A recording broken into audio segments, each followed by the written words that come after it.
Okay, hari ni kita nak buat baby oral untuk Naira. Okay, kejap saya ambil air foam. Kejap, wait.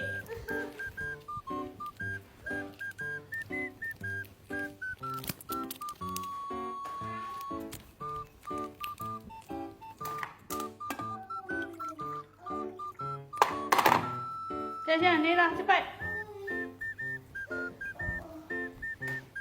Okay guys, tengok ni. Saya dah ambil air suam. Dekat siapa-siapa pun memang ada milk tongue ni. Walaupun anak dah umur 3 tahun. Sebab dia minum susu. Okay? Even minum susu ibu ke ataupun susu formula, memang dia akan ada milk tongue tu. Okay? Cuba add. Okay, tengok. Lagi.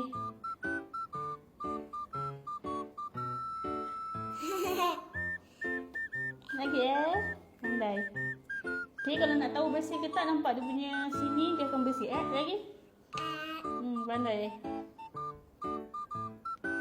Okay, ni adalah milk tongue je. Dia bukan ada kulat apa-apa. So far okay. Even umur 3 tahun pun memang kena pakai tau, mami-mamis. Lagi, cepat buat. Wow, pandainya.